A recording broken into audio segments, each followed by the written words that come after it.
This is CBC Vancouver News. Bring love to those who love. Maybe even bring love to those who hate. Calling for an end to hate and violence in the wake of the synagogue shooting. You need predictability in something like this. You can't come and have a 20% increase out of nowhere. SFU students say they're tired of yet another fee hike, this time as much as 20% for some. Some of them get very anxious. Festive for you, but frightening for animals. As Halloween nears, the SPCA warns of a spike in pet runaways.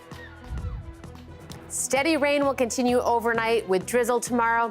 I'm thinking it's dry for the ghouls and goblins, though. Details coming up. Good evening, I'm Tina Lovegreen. The first 3 funerals were held today for the victims of last Saturday's deadly synagogue shooting in Pittsburgh. Meanwhile, here in the Lower Mainland, members of the Jewish community gathered at UBC to remember the 11 victims and renew calls to put an end to hate and violence. Mira Baines reports. More than 100 UBC students and members of the community gathered for an on-campus memorial for victims of the shootings at the Tree of Life Synagogue in Pittsburgh.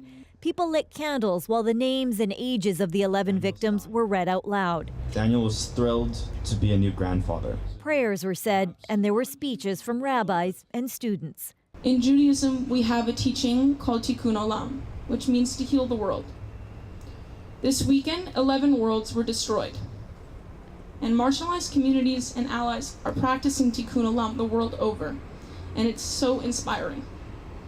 So we all need to continue to stand together against violence and hatred. The ceremony at UBC took place at Hillel House on campus in front of a memorial for murdered Jewish journalist Daniel Pearl.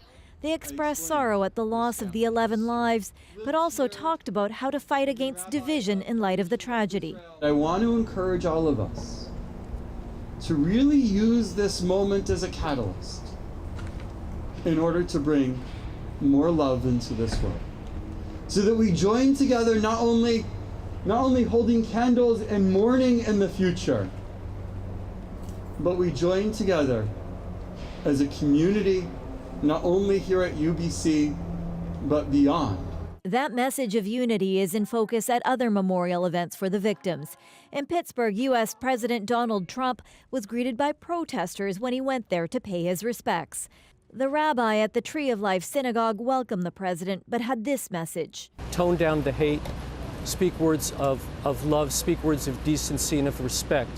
When that message comes loud and clear, Americans will hear that, and we can begin to change. Critics argue that Trump has been slow to take a stand against white nationalists and other hate groups.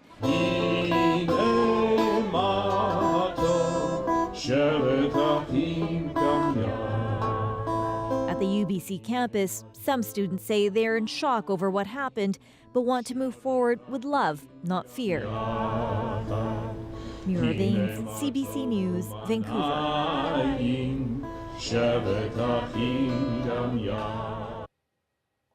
The woman who beat and drowned 14-year-old Rena Verk near a Victoria area bridge 21 years ago has had her day parole extended and changed her name.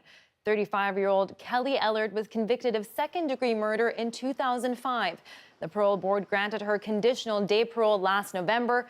It then extended her day parole in July of this year, but the decision was only made public today. The decision says Ellard now goes by the name Kelly Marie Sim and is living at a halfway house after finishing substance abuse treatment. Ellard had a baby with her boyfriend, who's also on parole, and the decision says she's working with officials to help care for the child. And now to an update to a story we brought you earlier this evening. Just when it seemed Calgary's Olympic dreams were dead, a last-minute agreement between several levels of government means there's still hope. Earlier today, the head of Calgary's Olympic Assessment Committee recommended an end to the city's bid. But a funding agreement between Alberta and Ottawa announced just hours ago means the required public money is in place. Now, that's if Calgary City Council agrees. The vote opens tomorrow, and if the bid goes ahead, the public votes on it next month. Tomorrow is Halloween, and as you may have already heard and seen, lots of people are excited to set off fireworks. But as our Rafferty Baker reports, the annual pyrotechnics come with a seasonal reminder. Those noisy blasts can terrify our animals. It's all calm now at the Laura Lynn Equestrian Centre in North Vancouver. But manager Wendy Cathcart is getting ready for a different scene tomorrow. Halloween around here usually comes with a big dose of explosives. Even in the peaceful neighborhood around the stable, people will light fireworks. Some of them get very anxious and they'll just be pacing and they don't want to eat and, they'll get very nervous. The big, powerful animals have tiny potato-sized brains. It really doesn't take much to spook them. Nobody here will be riding or grooming the horses tomorrow evening. It's too risky. I'll be here, the doors and windows will be closed, all of the horses will be inside, there'll be no horses outside of the barn. For the opening of this fourth movement to the 16th Quartet. Cathcart will leave CBC Radio 2 on with some classical music to soothe the horses. She'll hang out with them to distract them with an apple if things get tense. Over at the BC-SPCA, fireworks are also front of mind. The organization supports a ban on consumer fireworks. We understand that these are things that, humans love. It's really fun, and we get that. Our role as the BC-SPCA is to speak out on behalf of animals who can't speak for themselves. So we just think it's really important that people understand that it is very frightening and sometimes dangerous for animals when we have things like fireworks. And there have been cases where animals have been spooked and have been killed. Chordick suggests keeping pets in closed, quiet rooms, and she says even things like costumes and constant doorbells will stress animals out. And vets can recommend some anti-anxiety medication that they can even take for that evening. The shelter gets more animals than usual at Halloween when panic pets run loose. So make sure your furry friends have ID tags. And if you live near a stable, maybe spare a thought for the horses. So definitely keep in mind of the animals. And that they definitely don't understand and they don't really like the loud noises. Rafferty Baker, CBC News, North Vancouver. Now, as we get set for Halloween tomorrow night, CBC is once again showing you some of Vancouver's trick-or-treating hotspots. Over on cbc.ca/BC, you can find a link to the city's trick-or-treat density estimator. It's created by software developer Jens von Bergman. The program shows how much foot traffic might be expected on any given block. Now, a quick look suggests Mount Pleasant, Victoria, Fraser View, and Sunset are the go-to spots. Canada's commercial fishing industry is under scrutiny after a record number of deaths. In a new report, the Transportation Safety Board says 17 people have died while aboard fishing vessels this year. That's the most since 2004. Staff say many of the deaths stem from a lack of safety culture, with crew members failing to wear life jackets or to send out emergency signaling devices. The report also suggests fatigue is still a widespread problem for workers across the industry. In some cases, it may be that the employee was provided with adequate opportunity for rest, but for any number of reasons wasn't able to take advantage of that. So there's absolutely personal awareness that comes into play here. People think they can get by on less sleep than they really need, and they don't necessarily always realize how it can impair their performance. Since its inception, the TSP has investigated 90 cases where fatigue was believed to be a factor. Staff have issued a number of recommendations to improve employee safety, but say a lack of implementation is also an ongoing problem. Some students at Simon Fraser University were outraged today over the university's decision to hike tuition fees. They protested against the upcoming increase that could range from hundreds to thousands of dollars. Students united! Will not be divided! Local students are on the hook for a 2% tuition increase, a number capped by the province, but international students will pay as much as 20% more depending on their faculty. Business students, for example, will be charged over $5,000 more. Every year we have increases and it's compounding, and regardless of where you're at, you need predictability in something like this. You can't come and have a 20% increase out of nowhere. They've chosen to make up budget shortfalls by taxing the lowest in the community, the people who pay for their education. The school says the hike is needed to cover a budget shortfall. And even with the increased prices, they face a deficit of over $3 million. Well, if you've ever driven down to Granville Island, you know it can be tough to find a parking spot. Well, relief may be on the way, but it's going to cost you. Come June of next year, pay parking will be in effect across the island from 11 a.m. to 6 p.m. During the summer season, from May 1st to the end of September, it will cost you $3 an hour. That drops to $2 an hour the rest of the year. And Granville Island has 1,200 parking spots. Right now, about 60% of them are free, which can make it very tough to find one. The city is hoping the new pay structure will increase the number of open spaces and improve traffic.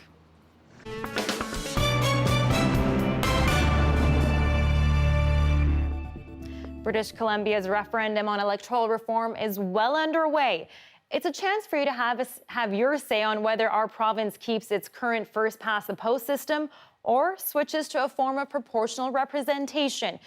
And we know it's complicated, so we're here to help you, and the CBC is hosting a debate. Premier John Horgan and opposition leader Andrew Wilkinson will go head-to-head on the possible change. Horgan supports switching to proportional representation, while Wilkinson has called the referendum flawed from the start. The debate is on Thursday, November 8th, and will be hosted by the CBC's Stephen Quinn and CKNW's Linda Steele. Things kick off at 6:30 p.m. with a half hour of special programming, followed by a commercial-free debate starting at 7. And of course, you can catch it on CBC television, radio, or online.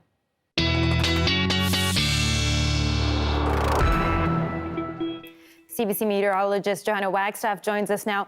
Joe, first of all, congratulations on winning a Jack Webster last night, you and the team. Thank you, Tina. Yes, it's for our 2050 podcast, and the team and I are really proud of that one, so thank you. So exciting, well deserved.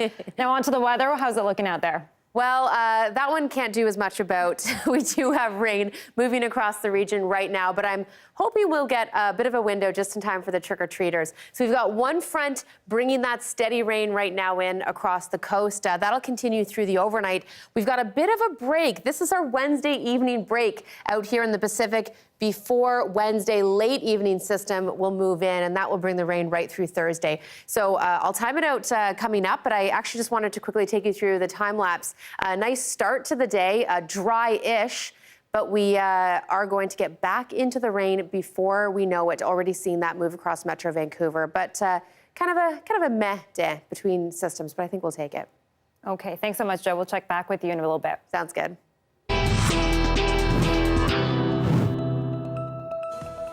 Operate a drone? You'll want to stick around because there are new regulations in place, and if you don't follow the new rules, it could cost you.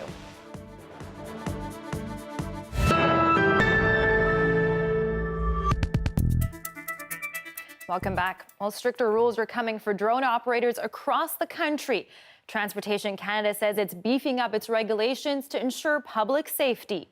The drones will have to be visible to their operators at all times, and Transport Canada will no longer distinguish between commercial, recreational, or research purposes. All owners will have to get certified and register their aircraft. The change will affect drones weighing up to 25 kilograms. When it comes to drones, the dynamics are a little bit different than conventional aircraft because of how they operate. So we have a keen interest in making sure that Canadians that are on the ground or in close proximity to drone operations also have appropriate safeguards in place to make sure that they're safe. So we've introduced some, or are proposing to introduce requirements that look to, manage the safety of other airspace users while managing the safety of Canadians on the ground, if you wish. Transport Canada hopes that this new regulation will be adopted by the end of the year. Now, CBC News is in southern Mexico as thousands of families slowly make their way north in what's become a caravan of hope. They're about 1,500 kilometers from the U.S. border, and even though President Donald Trump has been threatening to send in the military, they're not turning around. The CBC's Susan Ormiston reports. Well, this is the invasion that the U.S. president is warning against. Lines of people trying to get food after walking about 50 kilometers today in the hot 29 degrees Celsius temperatures. They've come from a nearby town. They're in Juchitán, southern Mexico. We are still a heck of a long way from the U.S. border, more than 1,300 kilometers from here walking to that border. Nevertheless, the president is deploying 5,200 military to that border this week to warn against these people coming. They won't come for weeks. They say they are doing this trek because they fear some persecution, some criminal gangs, most a lack of opportunity in their homes in Central America, no jobs, no future for their children. Many of them had already decided to try to go to the United States, but this caravan, the size of it, provided safety for them, safety in numbers. There are women grouped together trying to get fresh clothes for the onward journey tomorrow. There are still many families in this group, not just single men, which we've heard so much about, and they're getting a little more organized every day with some volunteers from Pueblo Sin Fronteras, People Without Borders, an activist group in the United States. They have sent some volunteers down, a handful, to direct the caravan. Every day they meet to decide when to leave, where to go. They'll stay here for the night. We've just driven here 6 hours through very rugged mountain passes. That's the route north. It's hard to imagine how this group could navigate that walk. There will be a decision tomorrow, but so far, none of the warnings like the military will be waiting for you from the U.S. administration has stopped these people on their march north. Susan Ormiston, CBC News in southern Mexico. And here's a live shot of a rainy Georgia street. If you're going trick-or-treating tomorrow, you're going to want to stick with us because Johanna will have your full forecast next.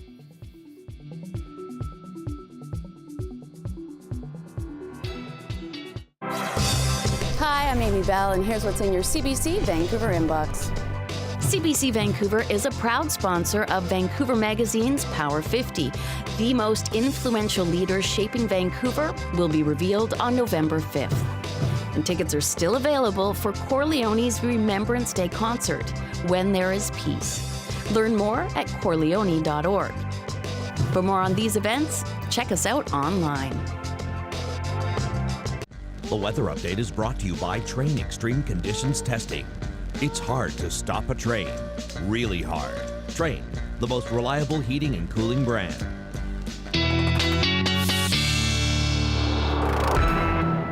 All right, Joe's back for another look at the weather. Johanna, a lot of people are wondering what the weather is going to be like for tomorrow for those trick-or-treaters. Good yes, news? The good news for now. I know, but I'm always nervous when the window is so tight. I'll time it out for you. Temperatures are pretty steady over the next 24 hours, hanging on to a 9 or a 10 through the evening.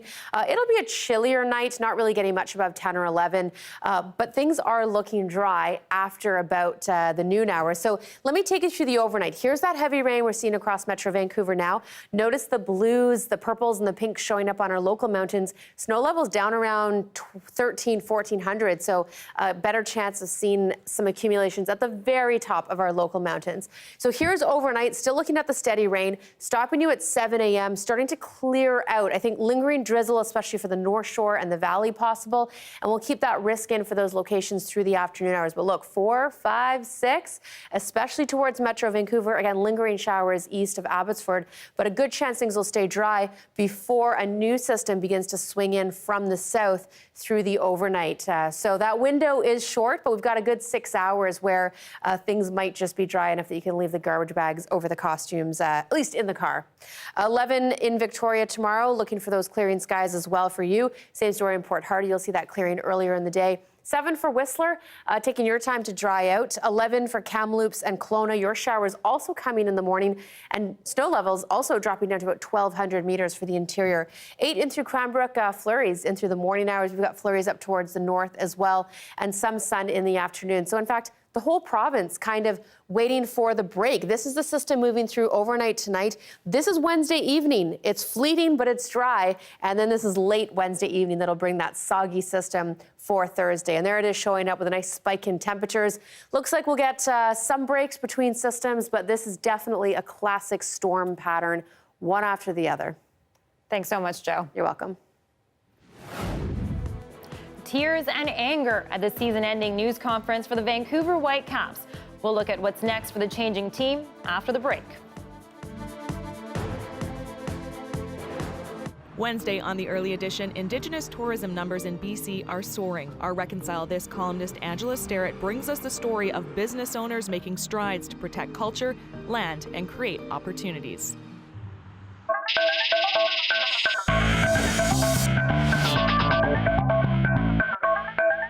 You could smell the tension at the Vancouver Whitecaps training center today.